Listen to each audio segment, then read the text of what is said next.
Hello YouTubers. In this video I'm looking to install a backup camera onto the 2009 Saab 9.3 Aero cross-wheel drive. My original goal was to replace the rear view mirror with a rear view mirror that has a backup camera installed on it. But I can't find one that mounts to the car. So this is a unique situation, and I think I bought 3 different brands off of Amazon, and nobody makes a rear view camera that will replace this one. Seems like the only ones that they make are ones that mount to the glass.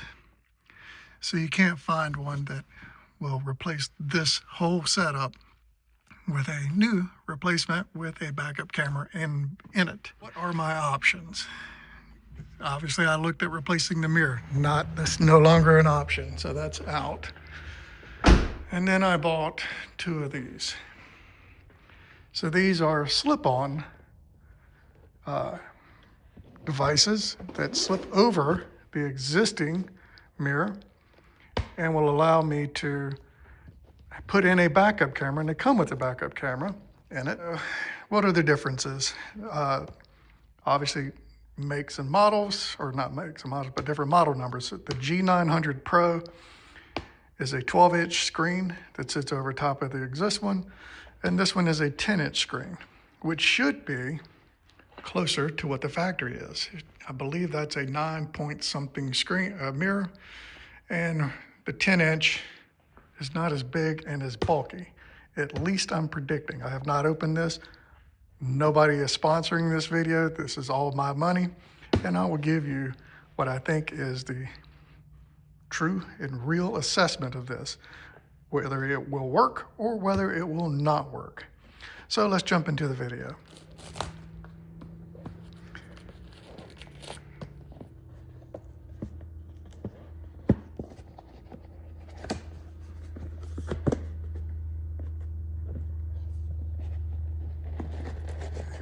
So for me, what's going to determine whether I keep this one or the other one is how it looks in the car. So, nice new screen. Let's go see how this looks against the existing mirror. So these rubber straps go in here. So that's it. That's how it sits. This here sticks out because the camera sticks out and gives me more space. What I didn't want is for this thing to be so close to my face that that's all I see as I ride down the road, but the position actually doesn't seem bad.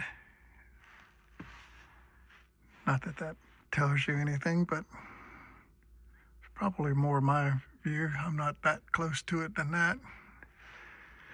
Anyway, I feel like that's viable. I don't care for that, I'll be honest, but who will see that? Nobody over here is going to see that.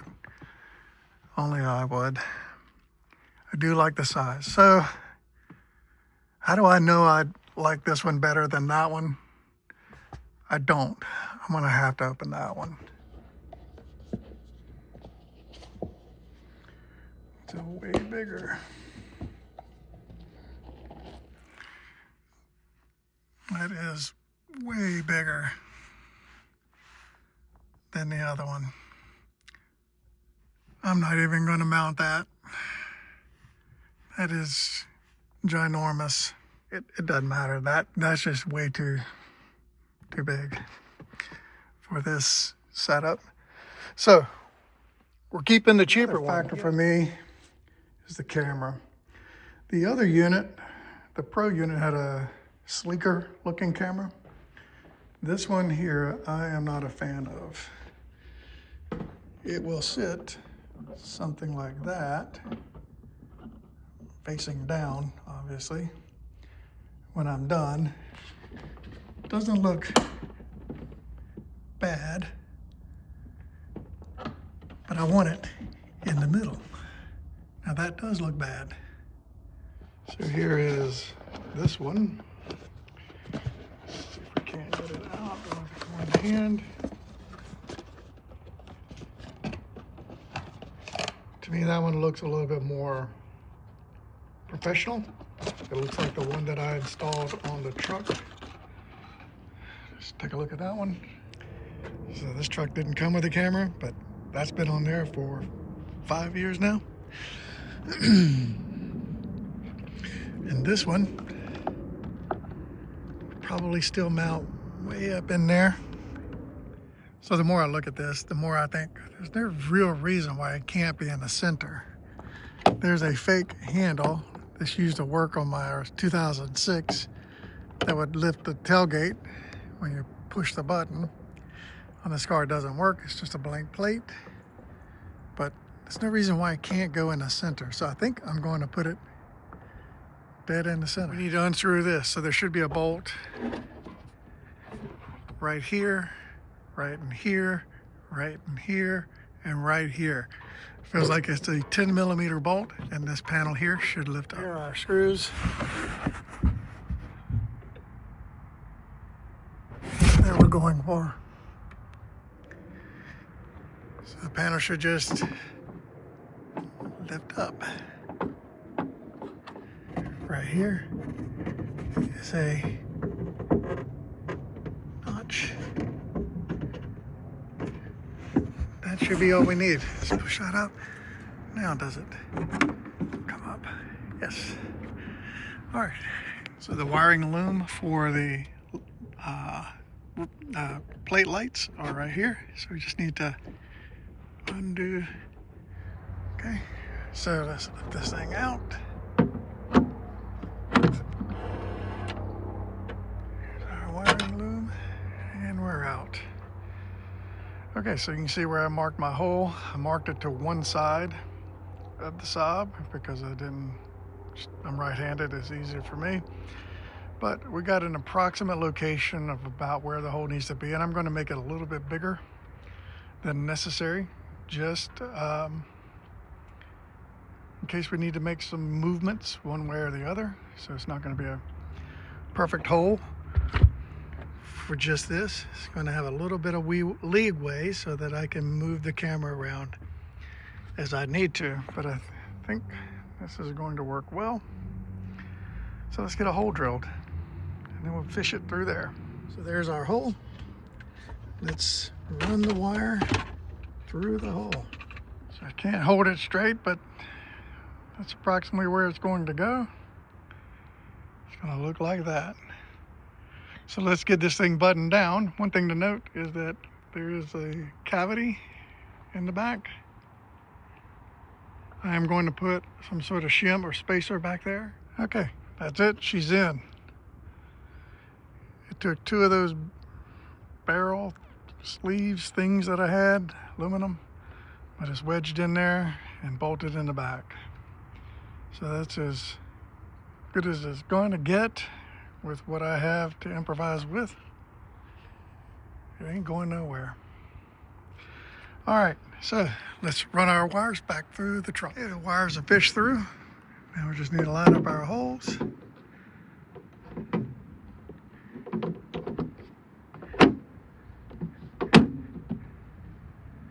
She's back in.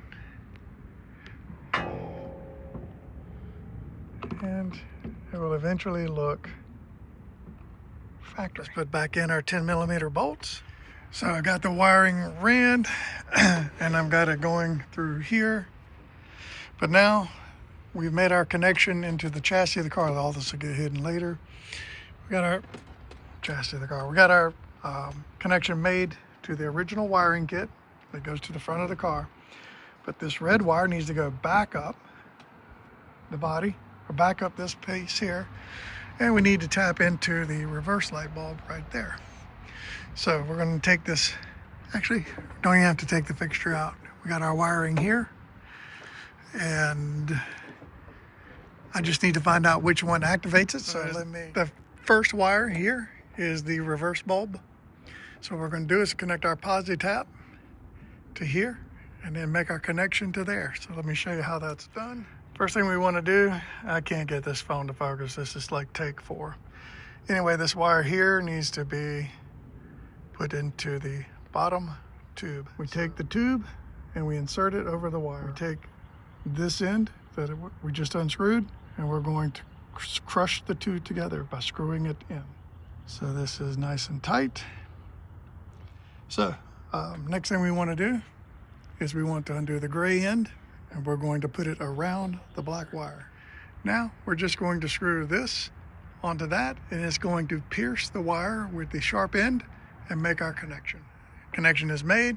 Now all we got to do is run our red wire down the chase that we ran the black wire down, and everything will be nice and neat, and we'll put back on our cover because we don't need this to be a part. So far the wire comes through here, and I'll beautify this later. I just want to get everything locked into place.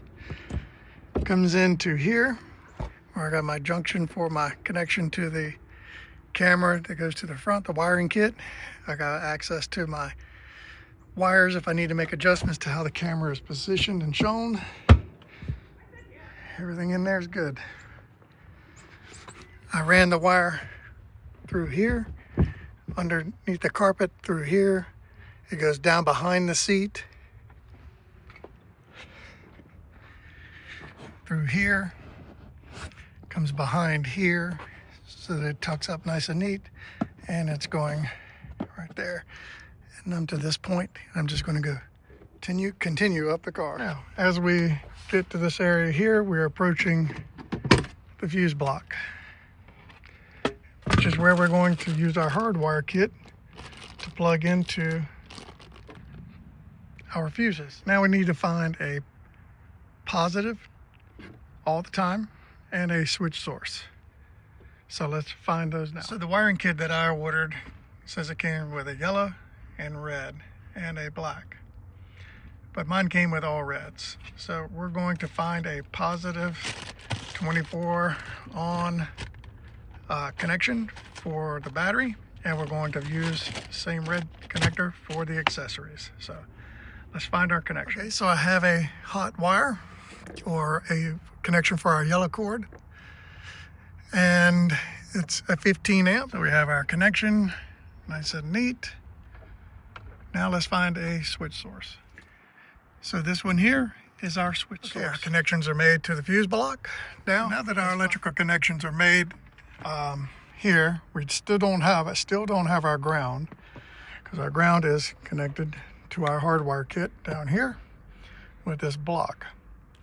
I'm not sure that I'm going to have enough room to run this cord, which doesn't seem to be very long, from here through here, down here, and into there, and then hide the block. The block may have to come and just sit behind the panel.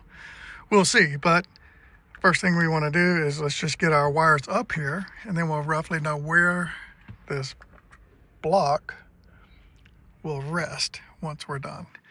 So I want to get the camera up here, get it fitted, and make our connections so that we kind of know exactly what we need. Our connections, camera in, power, and now we just need to roughly get it run so that we about know where this red block or black block will sit. Actually might go all the way down. It might make it all the way down the chase. So let's get that. I can effectively run it into here. I'm going to pull back on this, which will give us enough room to bring our cords through here. The wiring is ran to here. Let me put back our 10mm bolt so I don't forget it, and our airbag emblem, and then I'll finish running down the chase. Our wiring is ran through the chase all the way to here. So I made my connections here. The power is hooked to the yellow and the accessory is hooked to the red. Everything is in place, and I tucked the box up in there. I'm just gonna let it go like this.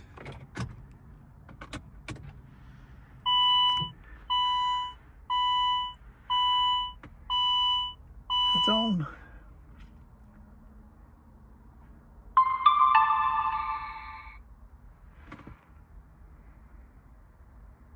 So I took the camera back down because I was having a problem with it not showing the reverse camera. So it ended up being an issue between the formats. It said something about AHD and PAL, and anyway, the answer is if you hook up the external camera that I bought, this one, if you buy this and put it in, it talks in a specific format that the others don't, that the camera can't do. So it told me to disconnect the green wires, which is what I did, and the camera popped right on. So that was the answer to that. Now, the rest of the thing is to button it up and get it cleaned up. Okay, so we've got our camera wires ran, our power wire ran. Now what we want to do is connect up our GPS. So I mounted the GPS antenna. It sits down there. Stop recording. Oh, okay, GPS is there. Okay, so that's what it added. It added a compass. All right, so the rest of the things I'm going to do to this thing is just set up stuff. So here it is, all connected up. Looks pretty damn factory to me. So let's hop in and take a look at everything. All right.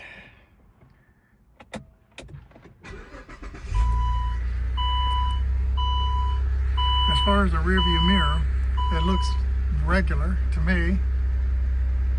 When it pops on, it'll become a screen, but it looks normal. I don't know, it's not as bright as if you had no auto dimming function, but it does show up. Let me turn it back off. So as a mirror, it looks good. Looks like a regular mirror, maybe with a little bit of auto dimming. I won't be able to know until I drive it at night to see if it does have some sort of auto dimming functionality, but it's definitely not a mirror that faces back. That could be a very bright light with people with trucks jacked all up and their lights are all in your face. This looks dimmer, so let's cut it back on.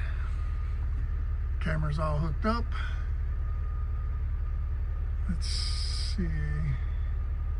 That's the split screen or pick camera function. There we go, split screen.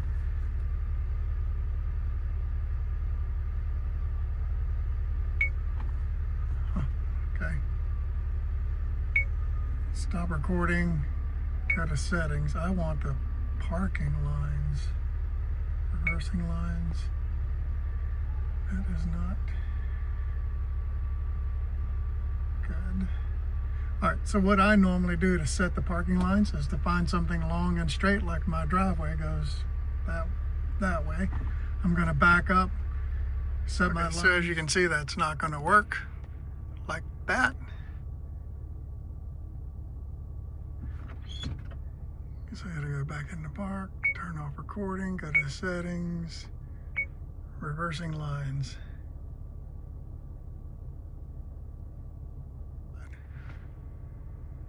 All right, we'll give it a go, see how it works. But I think the goal is to stay in between the lines and that the lines are fairly accurate of where the car is.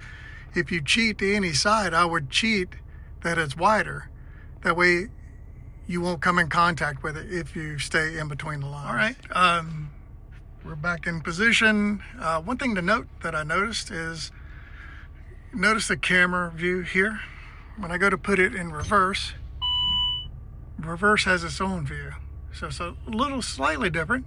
It's a little bit different, but it's not the same view, which I think is neat. I like it. Everything works like I would expect. I'll adjust the lines and play with them as I get into spaces and drive around the places in it. We'll see. So these next several shots are going to be of different times, just showing you the different capabilities and how the system works. So what you're looking at here is nighttime. The clock is actually off by 1 hour. It's actually 6:56, and I'm just driving to work. And here is a car that is riding behind me with the lights on. Doesn't look too bad. And here we go with the next shot. This here is riding down the road with the mirror off. And what you can tell here is that it looks like a normal mirror, normal functionality. The light is not blindingly in my eyes.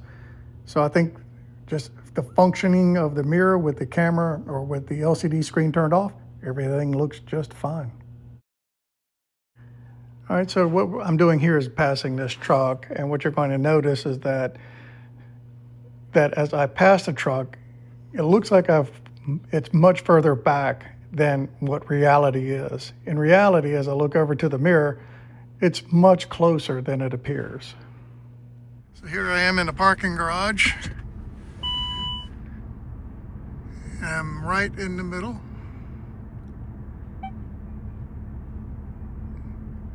And what I want to be is I want to be on the inside of these lines. I don't want to be on the line, these red lines, yellow lines, green lines. I want to be inside of all of that.